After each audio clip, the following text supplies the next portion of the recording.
Merci Nicolas. Donc je suis ravi effectivement d'être présent pour cette première Agora digitale. Je me suis livré un petit peu à un exercice compliqué qui est de penser, de faire des propositions pour réinventer l'hôpital public à l'heure du numérique et imaginer même qu'on pourrait aller vers un hôpital augmenté. Alors, je remercie aussi Nicolas parce que il faut un moment qu'ils comprennent que pour faire des présentations, c'est quand même beaucoup plus simple de voir ces diapositives, d'avoir des ordinateurs, etc., etc. Et donc, dans l'amélioration de l'amphithéâtre, je pense que c'est la prochaine étape.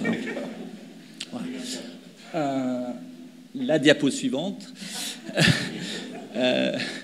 Donc, j'ai quand même quelques conflits d'intérêts. D'abord, je suis ce qu'on appelle un PUPH, donc c'est-à-dire que je suis prof des universités à l'université Paris-Cité et praticien hospitalier à l'assistance publique. Et bien sûr, dans ce cadre, j'ai une vision très hospitalière. J'ai eu un parcours qui est un parcours un peu sinueux, puisque j'ai été au départ un clinicien pendant une vingtaine d'années dans les domaines de la rhumatologie et de l'hématologie. Puis après, je me suis intéressé beaucoup à la qualité des soins et finalement, je suis devenu épidémiologiste et un type particulier d'épidémiologiste, puisque je faisais ce qu'on appelle de l'épidémiologie clinique. Et l'épidémiologie clinique, c'est comment évaluer les traitements, les outils diagnostiques, pronostiques, etc., etc. Et avec un intérêt particulier pour les maladies chroniques. Deuxième conflit d'intérêt, je suis impliqué dans le projet At-Hôtel-Dieu. Puisqu'on a beaucoup réfléchi avec Nicolas sur ce projet. Et puis, j'ai été aussi cofondateur de deux startups. Inato, qui est une startup dans le domaine de la recherche clinique, qui essaye de trouver les meilleurs sites de recherche clinique dans le monde. Et Skesi, qui était une spin-off de notre plateforme informatique utilisée pour la communauté de patients pour la recherche qu'on a créée, qui est une communauté avec 50 000 malades qui contribuent. Et voilà, on a fait à un moment une spin-off de l'AP sur ça. La diapo suivante.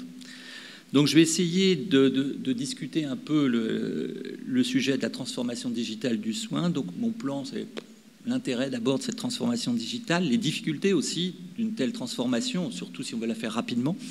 Et enfin, essayer de développer un peu cette idée d'aller vers un hôpital augmenté. La diapo suivante. Bon, la première chose, ça ne vous aura pas échappé, c'est que l'hôpital actuellement est en crise. Et en crise extrêmement profonde. Crise en termes de moyens humains, de moyens matériels, de dégradation des conditions de travail, de sentiment, d'un épuisement progressif du personnel, d'un sentiment de mal-être profond, d'une démotivation, etc. Et puis avec une inquiétude extrêmement forte sur l'avenir de l'hôpital public. Et en fait, une des questions, c'est quel pourrait être le rôle de cette transformation numérique dans le futur de l'hôpital public. Diapo suivante.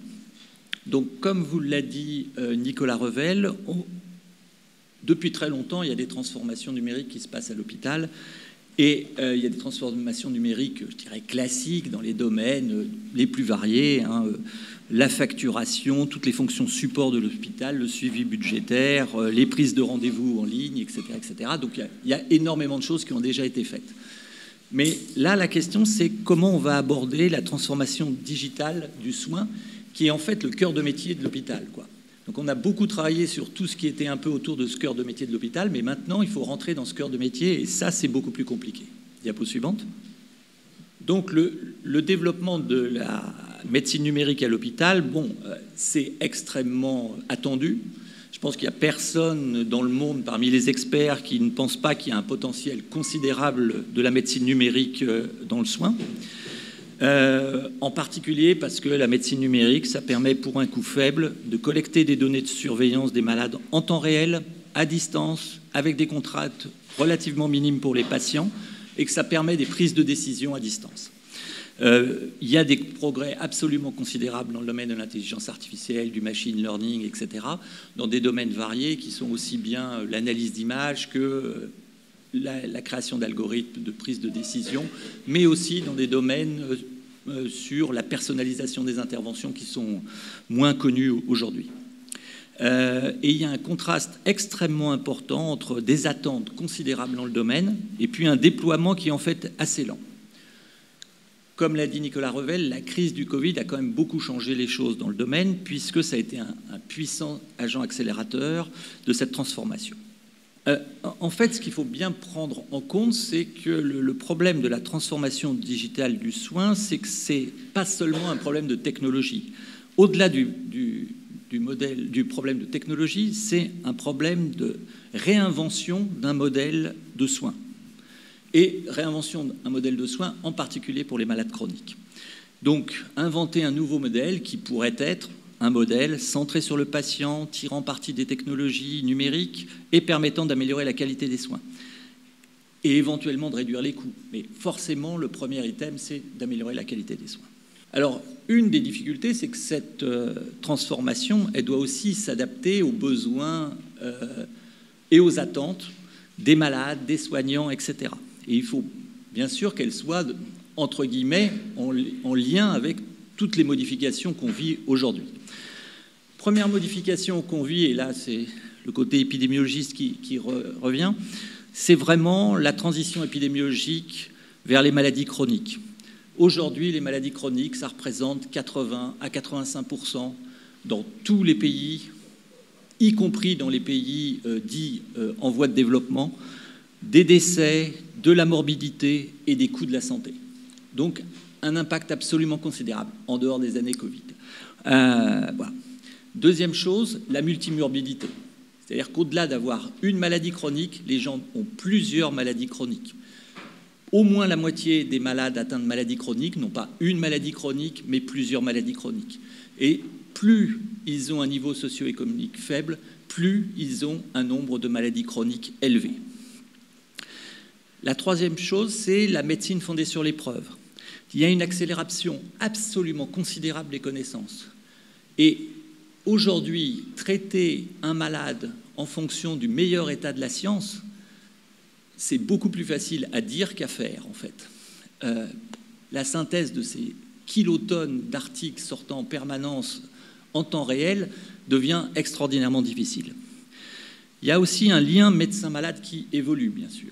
C'est-à-dire que les malades aujourd'hui, sous l'impulsion initialement en particulier des Anglais, mais pas que, et sous l'impulsion aussi des malades atteints de certaines maladies chroniques comme le VIH, ont complètement changé la relation qu'ils avaient avec leur médecin. Ils ont une volonté de ce qu'on a appelé la patient revolution. C'est-à-dire vraiment une volonté des patients d'être beaucoup plus impliqués dans toutes les décisions qui les concernent. On a des attentes aussi des malades qui sont extrêmement élevées. Par exemple, avoir le meilleur soin indépendamment du lieu de vie. OK, mais on voit bien qu'avec l'augmentation de la complexité du soin, l'augmentation de la complexité des plateaux techniques, il est quand même extrêmement difficile d'imaginer que chacun va se retrouver à moins de 20 km d'un CHU. Donc, voilà. Donc il y a une énorme difficulté de ce côté-là.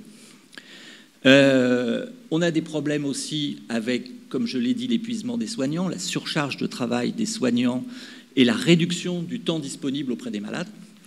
Et en fait, ce problème sera un problème mondial. L'OMS a annoncé qu'il y avait une pénurie mondiale de soignants et ils ont annoncé que si on n'augmentait pas de manière majeure le nombre de soignants, il manquerait à peu près 18 millions de soignants en 2030. Donc ils pensent qu'il faut doubler le nombre de soignants d'ici 2030. Alors, pourquoi un déploiement rapide, c'est compliqué ? Alors, un déploiement rapide, c'est compliqué parce que d'abord, il y a des contraintes communes à toute transformation digitale, des contraintes qui vont être sécuritaires, réglementaires, ou encore liées à la conduite du changement. Donc ça, c'est des contraintes qui sont liées à toute, je dirais, toute structure. Et puis, il y a des contraintes qui sont très spécifiques du soin à l'hôpital. D'abord, la complexité des organisations. Il a été écrit par Braithwaite que l'industrie de santé, c'est beaucoup plus complexe que les autres industries. Il y a une multiplicité des parties prenantes avec des rôles et des intérêts différents. Les malades, les catégories de soignants, les différentes entités de soins, les multiples services supports. Rien qu'une DSI, c'est déjà une complexité incroyable avec des centaines de logiciels pour un hôpital public. Il y a une complexité des clients qui sont les malades, avec une diversité des besoins, de multiples options d'intervention pour un seul individu. Et ça n'existe dans aucune autre industrie, en fait. Et il y a une complexité parce que les financements sont assez complexes et que la réglementation est également extrêmement complexe. Alors une autre difficulté, bien sûr, pour un déploiement rapide, c'est que c'est très difficile de faire de la transformation dans un secteur en crise. Donc les services, bien sûr, sont peu disponibles pour de telles innovations qui sont nécessairement chronophages, nécessité de repenser les organisations, de former les acteurs, etc. Tout ça, c'est extrêmement difficile quand on est dans un secteur en crise. Il y a des moyens disponibles qui sont limités pour accompagner la conduite du changement. Il y a une capacité d'investissement des hôpitaux qui est connue comme étant extrêmement limitée. Il y a une complexité réglementaire. Par exemple, les transferts éventuels de tâches sont réglementés. Et bien sûr, la transformation digitale devrait entraîner un certain nombre de modifications de transfert de tâches. Les DSI sont peu disponibles. Il y a un impact potentiel sur le financement. Voilà. Donc, en fait, c'est extrêmement compliqué actuellement de déployer rapidement à l'hôpital. Et une autre difficulté pour l'hôpital, c'est qu'en fait, l'offre qui est faite, en particulier par les startups, est une offre morcelée et difficilement lisible. Il y a un foisonnement de solutions technologiques. La plupart des startups proposent des solutions autonomes, gérant par choix ou par nécessité l'ensemble des tâches nécessaires. Interopérabilité, interfaçage avec les autres systèmes, collecte des données, analyse des données, présentation des données, aide à la décision, alerte, etc. etc. Et ça, c'est une complexité, parce qu'en fait, il y a beaucoup de redondance, beaucoup de difficultés à choisir ces différents outils. Et enfin, le paysage actuel, si on le regarde d'un point de vue hospitalier, il y a assez peu d'encadrement, en fait, l'idée que le marché fera émerger ce qui est nécessaire ou les meilleures solutions. Il y a un découplage assez fréquent entre les besoins de l'hôpital et la vision des startups. Il y a une sous-estimation des modifications considérables qui seront induites par ces solutions dans les organisations de soins existantes. C'est-à-dire que ça va complètement bouleverser les organisations de soins. Et ça, il est assez rare de voir des gens qui ont réfléchi vraiment à ce que ça entraînera sur ces organisations. Donc en général, on voit des plateformes de suivi développées maladie par maladie. Et comme l'a dit Nicolas Revel, c'est-à-dire qu'il est impossible d'imaginer aussi bien pour les malades que pour les médecins, que pour ceux qui prendront les décisions, d'avoir des dizaines de plateformes, éventuellement plusieurs plateformes pour un même malade, éventuellement plusieurs plateformes pour une même maladie, etc. etc. Et on ne voit pas architecturalement comment ça va pouvoir se passer. Donc la vraie question pour moi, c'est quelle est l'organisation de soins pour le futur ? Alors ce foisonnement de solutions technologiques, en fait, il entraîne des difficultés pour tous les acteurs. Il entraîne des difficultés pour les hôpitaux, parce qu'il faut faire des choix parmi l'ensemble des outils existants, parce que la compatibilité des périmètres de chaque outil est complexe, il y a des redondances, des manques, etc. On a une crainte de l'impact de ces outils sur les organisations existantes. C'est complexe pour les soignants. La multiplicité des plateformes est difficilement gérable pour eux. Et la charge de travail nécessaire pour s'approprier chaque nouvelle application est lourde. Et enfin, c'est complexe pour les acteurs de la filière parce que le coût d'entrée pour chaque nouvel hôpital est important et que gérer l'ensemble de la chaîne les éloigne de leur cœur de métier. Donc en fait, pour nous, il y avait une nécessité de structuration du paysage.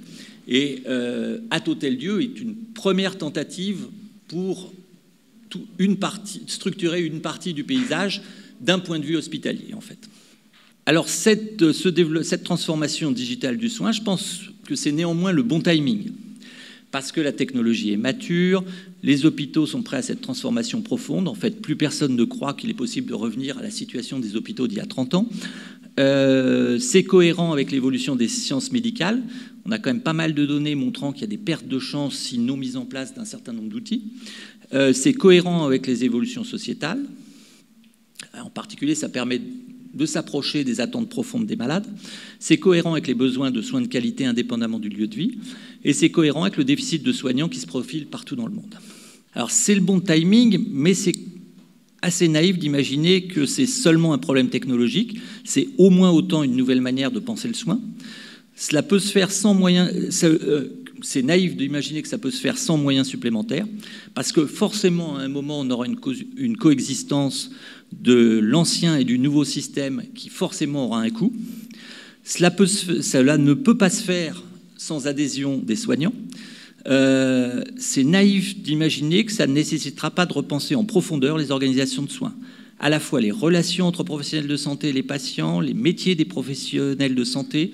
Il y aura des nouveaux métiers, il y aura des transferts de tâches, l'architecture des locaux de soins, les modalités de financement, la répartition de valeur entre acteurs. Tout ça, ça sera très profondément modifié par la transformation digitale du soin. Et cela ne peut pas se faire de notre point de vue sans une structuration du paysage avec peut-être un rôle facilitateur de l'État dans ce domaine. Donc en fait, moi, dans mes rêves, j'imagine qu'on pourra aller vers un hôpital augmenté. C'est quoi un hôpital augmenté? C'est des modalités de soins augmentées, une qualité de soins augmentée, des missions augmentées et des ressources augmentées. Alors je vais essayer de décliner un peu tout ça. Modalités de soins augmentées. En fait, la première chose que va nous permettre le digital, c'est de renforcer la continuité des soins et permettre le suivi à distance.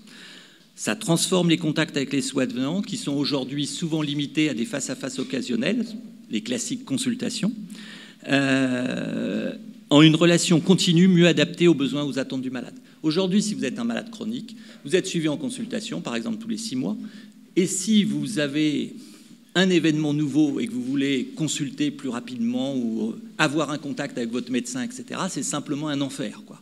Tout le système est fait pour s'opposer à ça, en fait. C'est-à-dire que vous ne pouvez pas appeler l'hôpital, vous ne pouvez pas trouver le médecin, enfin voilà, c'est infaisable. Et en fait, ça devrait être la norme. Donc l'idée, c'est déjà de changer ça.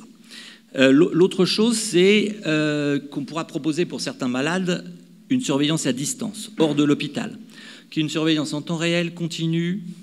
On peut surveiller des symptômes, ça peut être assez simple. On peut surveiller des données physiologiques avec des capteurs. Et ça a un fardeau relativement limité pour les patients. Donc ça peut changer complètement les choses. Donc aujourd'hui, on ne parlera plus en lit d'hôpital, mais en malade suivi, en fait. Et il y a un certain nombre d'exemples qui vont des bébés prématurés jusqu'aux patients atteints de cancer, où en fait, on montre que suivre les malades à leur domicile est beaucoup plus agréable pour les malades et permet de faire aussi bien en termes de qualité de soins. Des modalités de soins augmentées, c'est aussi faire des choses qu'on ne peut pas faire aujourd'hui. Par exemple, développer des interventions numériques pour modifier les comportements qui sont considérés comme les principaux déterminants de la plupart des maladies chroniques. Ne pas avoir assez d'activité physique, avoir une alimentation qui n'est pas saine, fumer, enfin, etc., etc. Voilà. Et donc, aujourd'hui, il est extrêmement difficile d'imaginer qu'on peut réaliser à l'échelle des interventions humaines chez l'ensemble de la population, en fait. Parce que l'ensemble de la population a besoin de ça. Non seulement les 20 millions de malades chroniques, mais aussi les autres personnes qui, demain, seront potentiellement des malades chroniques.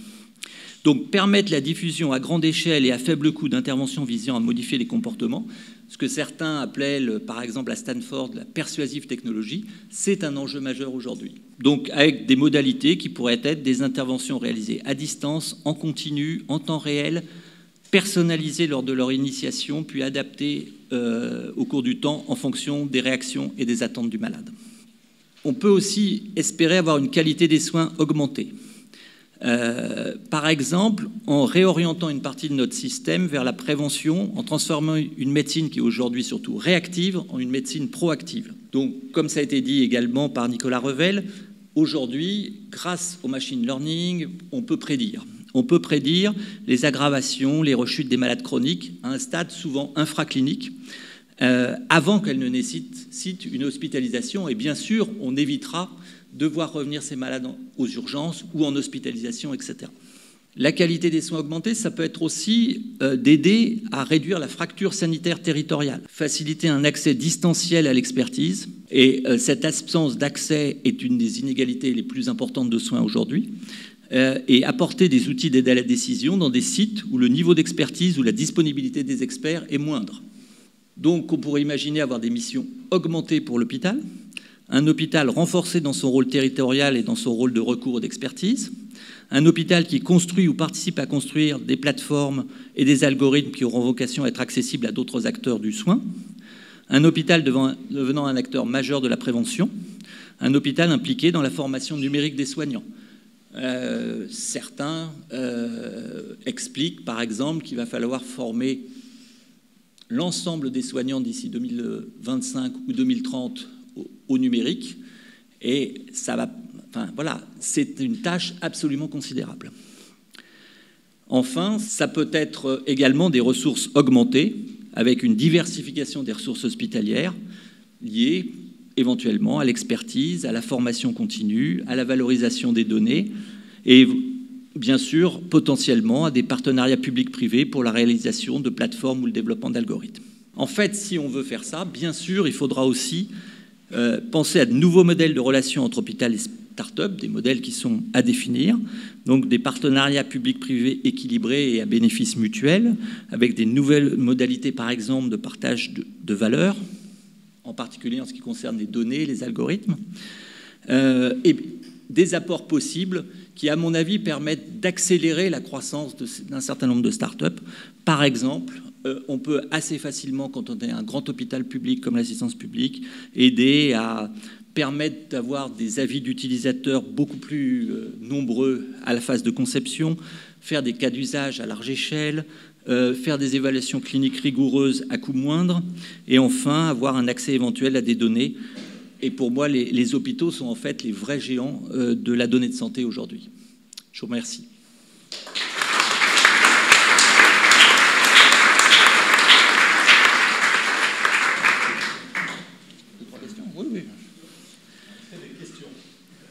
C'est une question que je voulais poser à Philippe Rabault sur, pour toi, est-ce que les data open source sont une solution? On entend beaucoup parler d'open source actuellement, la ministre de la Recherche a développé une infrastructure pour développer ça. Est-ce que c'est une solution justement pour favoriser l'innovation dans le numérique, ou au contraire ça nous met un peu dans la difficulté puisque finalement nos data, qui sont quelque part un peu notre richesse, on les met en open source? Alors, je ne voudrais pas répondre de manière trop abrupte à ça, mais c'est vrai que pour moi, il y a un sujet. C'est-à-dire qu'il faut... Enfin, je trouve qu'il y a un sujet parce que l'idée de mettre en accès libre ou enfin un accès facilité aux données, quel est l'objectif? Pourquoi on le fait? Que font les autres? Etc. C'est-à-dire que, est-ce qu'on pense qu'aujourd'hui, on a accès libre aux données américaines? Mais les gars, il faut se réveiller, quoi. Le seul pays, à ma connaissance, qui fait ça, un accès assez large aux données, c'est Israël. Mais il le fait il le fait payer, quoi. C'est-à-dire que c'est pas gratuit, quoi. Donc l'idée de l'open, enfin des données en accès libre, d'abord, ça bénéficiera en premier lieu aux acteurs les plus forts du système, et donc ça sera forcément les GAFAM. Enfin, etc., etc. Donc il y a, à mon avis, nécessité d'avoir une réflexion là-dessus, en particulier parce qu'on voit bien qu'on pourrait se retrouver dans la position folle dingue où on va donner accès à des données pour fabriquer des algorithmes qu'on va nous demander de payer après pour les utiliser. Voilà. Et donc, voilà. Donc moi, j'ai simplement besoin que les gens qui fassent ça aient conscience des risques, aient conscience des avantages, des inconvénients, etc., etc. Voilà, donc je suis prudent là-dessus parce que j'estime que... voilà. Alors, je suis à la fois prudent là-dessus, mais je me dis en même temps qu'en fait, d'abord, il y a des erreurs stratégiques. La première erreur stratégique, c'est d'imaginer que les données de l'assurance maladie sont le Graal. Ah non, je suis désolé, pour un épidémiologiste comme moi, quand on n'a pas... le poids, la taille du malade, ses facteurs de risque et les maladies dont il souffre, c'est quand même super compliqué, quoi. Voilà. Donc je suis persuadé que la profondeur des données et la richesse des données, en fait, elle est dans les hôpitaux. Les géants de la donnée, c'est les hôpitaux. C'est-à-dire qu'on nous parle toujours de terabits de données, machin, etc., mais c'est pas le problème. Le problème, c'est la qualité des données qu'il y a derrière, quoi. Voilà. Bonjour, Bernard Castel. Il y a une contradiction entre les hôpitaux sont les vrais géants de la donnée de santé et les hôpitaux sont les vrais géants des données de soins. La santé, comme vous l'avez rappelé, ça va de la prévention jusqu'à la fin de vie. Donc, voilà, juste que vous nous précisiez votre pensée quand vous parlez de géants, ce que ça concerne et comment ça s'inclut dans une vision un peu plus, je dirais, populationnelle et peut-être voilà, par exemple sur les territoires. Alors, oui, je peux entendre tout à fait votre remarque, etc.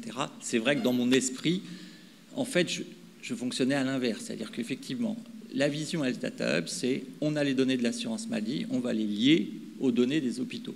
À mon avis, c'est exactement l'inverse qu'il fallait faire. C'est-à-dire on a les données des hôpitaux, on va les lier à des données de l'assurance maladie. Voilà. Et ça sera effectivement des données qui nous permettront d'avoir une meilleure vision territoriale, etc. etc. Voilà. Il y a aussi toutes les données de santé. Donc je reviens sur la prévention, par exemple, le médico-social, le social, qui, avec les usagers et les IoT dont vous avez parlé, vont nous fournir des données.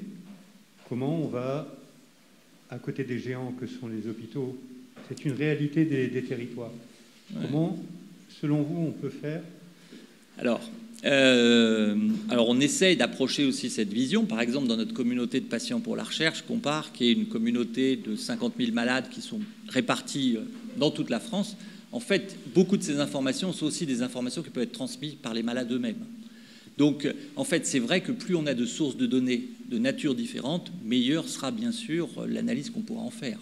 Voilà. Et donc, je suis d'accord. Si on veut avoir des données extrêmement fines sur la prévention et des données à l'échelon des territoires, eh bien, il faut avoir d'autres sources de données.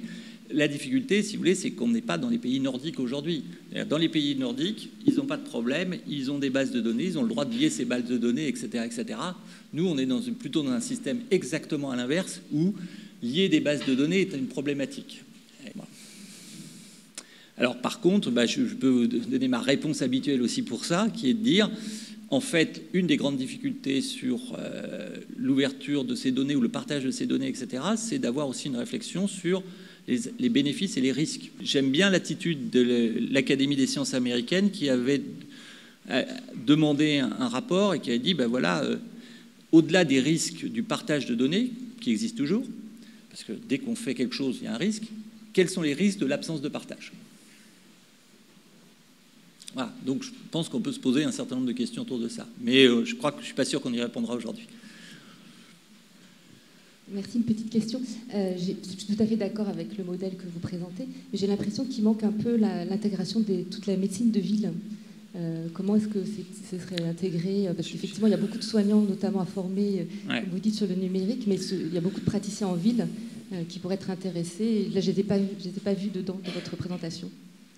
Non, je suis tout à fait d'accord avec cette remarque. En fait, c'est pour ça aussi que je disais que j'avais un point de vue assez hospitalier. Et qu'en fait, je m'intéresse plus à la partie hospitalière qu'à la partie générale, intégrant la médecine de ville, etc. Néanmoins, une des difficultés quand même, c'est que aujourd'hui, avec l'accélération des connaissances, il y a de plus en plus de malades qui demandent d'avoir accès à une expertise.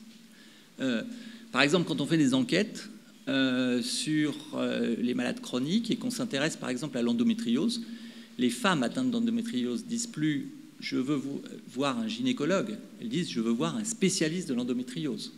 Donc on a aussi un problème de gestion de ce type, c'est-à-dire comment on fait pour...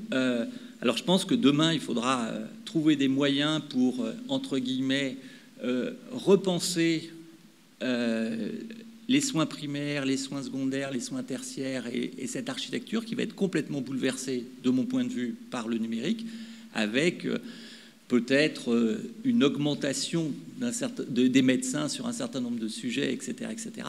Mais voilà, et un accès à de l'expertise, un accès à de la formation, etc. Mais honnêtement, je trouve que c'est extraordinairement compliqué de savoir aujourd'hui comment intégrer la médecine de ville dans cet ensemble de... Voilà. Les actions de prévention au départ, c'est quand même passe d'abord par les médecins de ville. Beaucoup. Une partie de ces actions de prévention, oui. Mais pas oui, bien sûr. Forcément, le médecin de ville est un acteur privilégié pour la prévention, c'est clair. Juste une question aussi, un corollaire à celle que vous venez de poser.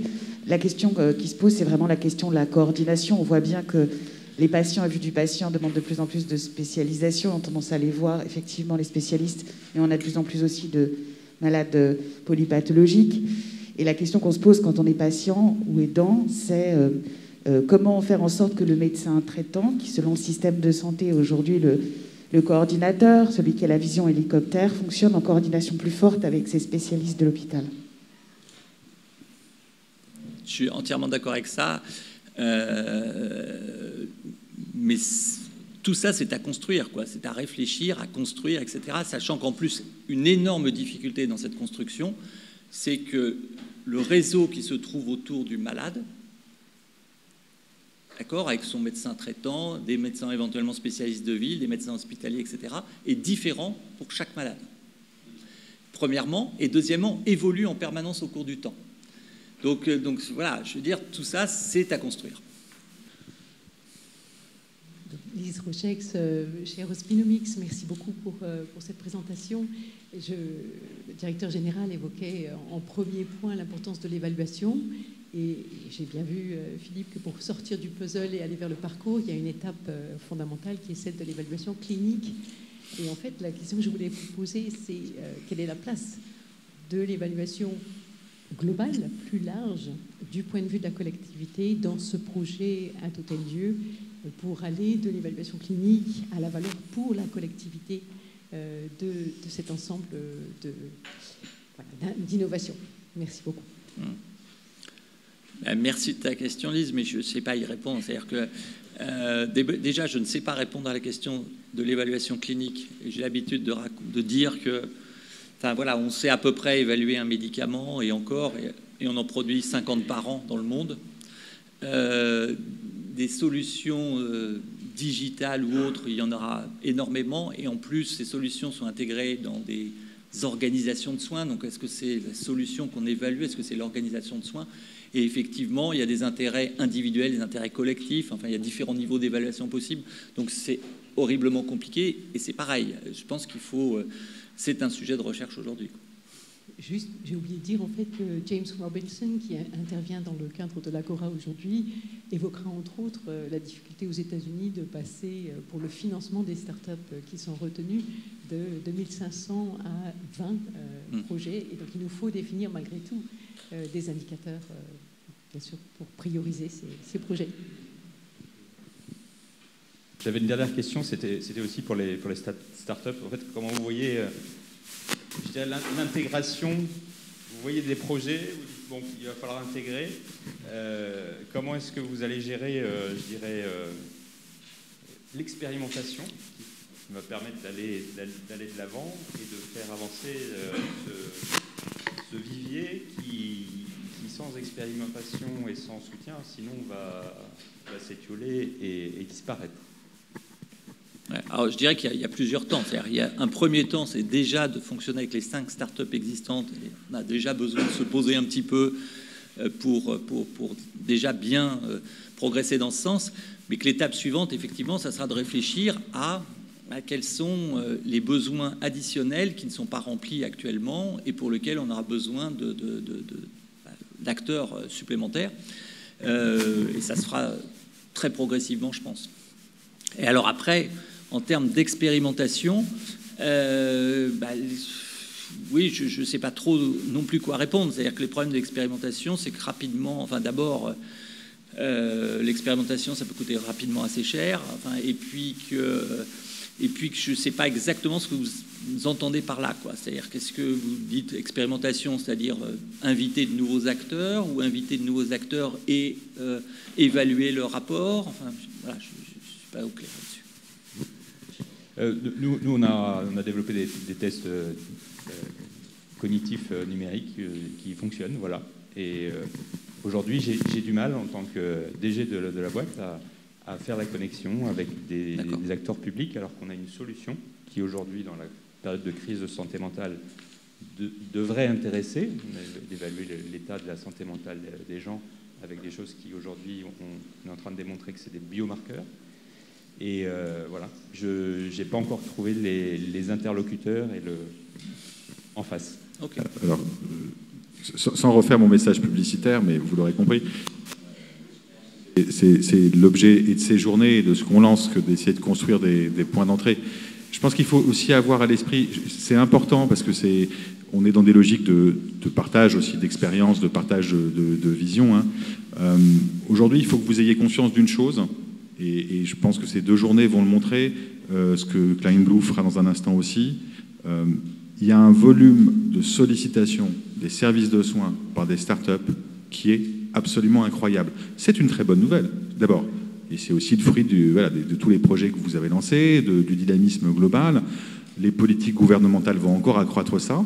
La difficulté aujourd'hui, c'est que quand vous êtes un service de soins, vous avez aujourd'hui entre les situations des startups, celles des fonds qui ont besoin d'un regard et d'autres, il y a un énorme sujet de bande passante dans un hôpital dont la mission première est le soin. Et quand je dis ça, je ne hiérarchise pas, je dis simplement que entre le patient dans son lit et telle ou telle expérimentation, le choix sera toujours très vite fait. Et c'est pour ça qu'il faut pouvoir aujourd'hui arriver à créer des espaces, des points d'entrée qui permettent, au fond, d'avoir ces échanges avec vous, de réfléchir ensemble, de regarder, de chercher un service de soins à qui ça parle, qui est intéressé, et ensuite d'avancer. C'est ça qu'on essaie de construire. Alors c'est ce qu'on essaie de construire ici à l'Hôtel Dieu, c'est ce que Eric fait à Bopa. Il y a comme ça plein d'initiatives. C'est la vocation aussi du Hub Innovation qui a été mis en place par l'AP, qui est une plateforme qui permet comme ça aussi de commencer à contacter et à échanger avec la PHP. Ça sera forcément perfectible. C'est un axe d'action gouvernemental fort, toute l'action des tiers-lieux d'expérimentation en santé. Je pense que, Eric, je te laisserai compléter là-dessus, mais a été lancé dans le cadre de France 2030 pour ça. Voilà, donc il y a un mouvement qui se fait. Ce que je voudrais juste qu'on garde à l'esprit collectivement, parce que c'est pour ça que c'est à la fois nécessaire, compliqué et un peu in progress, c'est cette espèce de vague. Moi, je sens cette vague-là, et je pense que je ne suis pas le seul. Il y a vraiment une vague, et il faut arriver à s'organiser collectivement pour y répondre. Et j'ajoute, parce que sans vouloir faire boucler les sujets entre eux, mais c'est aussi ce que Philippe a dit, c'est ce que Nicolas Revel a dit également, ça nous pose la question de la cohérence d'ensemble. Et moi, c'est mon autre sujet. Il y a le volume, qui est une énorme promesse, mais qui est un sujet d'organisation, un sujet Et puis, c'est la cohérence d'ensemble. Parce qu'aujourd'hui, quand vous avez 4, 5, 10 startups sur des sujets assez proches, qui portent des innovations numériques ou technologiques, mais qui le font sans qu'il y ait de vision commune, sans qu'il y ait d'architecture SI commune, voilà, on a un sujet. Et je ne dis pas ça, enfin, encore une fois, ça n'a rien d'une forme de reproche, c'est absurde. Je dis juste, ça c'est un sujet sur lequel il faut que collectivement on travaille, et il faut qu'on ait derrière ça une vision médicale, enfin une vision médicale qui nous permette de construire l'architecture qui permettra de déployer ces solutions. Et sans me faire, sans jouer, sans donner dans le psittacisme, je pense que c'est aussi l'objet de la réflexion horizontale, verticale qu'on peut avoir, voilà, sur la structuration du système dans son ensemble. Donc. Et ça interroge beaucoup aussi le mode de raisonnement des startups. Un énorme verrou, c'est les directions des services informatiques, parce que la bonne façon pour accepter de nouvelles applications qui vont nécessiter de faire des liens avec différents logiciels, etc., est incroyablement limitée, quoi. Incroyablement limitée. C'est un sujet malheureusement qui est constant, c'est-à-dire, oui, effectivement, il y a ce facteur technique, mais voilà, quand on parle de transformation digitale, on parle avant tout de transformation humaine, organisationnelle, et ça, pour le coup, quel que soit le secteur d'activité, on a vu, et là où je rejoins Philippe, c'est que, pour le coup, dans l'environnement de la santé, c'est la même chose que dans les autres secteurs, mais alors, fois quelque chose d'encore plus important en termes de facteurs de complexité dans le monde du soin. Moi, je voudrais rebondir par rapport aussi à ces points-là qui étaient évoqués par rapport aux startups. C'est aussi l'idée de ces échanges, de ces journées qu'on a, comme celle d'aujourd'hui, de pouvoir créer ces moments d'échange, d'interaction entre acteurs de la tech, de la santé, du digital. Et encore ce cheminement collectif aussi à faire. On n'est qu'au début, il ne faut pas imaginer qu'on est à la fin de l'histoire, on est au commencement de l'histoire. D'où l'intérêt de ce type de moment. On en aura encore un autre, le 12 octobre, on aura un deuxième événement dans la foulée de celui-ci pour adresser et continuer à approfondir tous ces sujets-là. Donc c'est à la fois des moments de rencontre, des moments de réflexion, et tout ça, ça nous nourrit collectivement au travers des différentes organisations ici représentées. Mais voilà, on n'a pas... nos micros ne sont pas des baguettes magiques aujourd'hui, et on n'est que dans cette phase-là. Donc on a ces deux jours-là, on va continuer, et puis on continuera dans le cadre du Club Santé Connecté. Et donc pour ceux que ça intéresse, j'en profite pour faire l'annonce aussi, Nicolas, on va poursuivre ces réflexions, ces échanges le 12 octobre, dans le cadre du Club Santé Connecté, à la FNTP. Donc voilà, donc on a des rendez-vous comme ça qu'on pose avec Nicolas, et c'est un cheminement.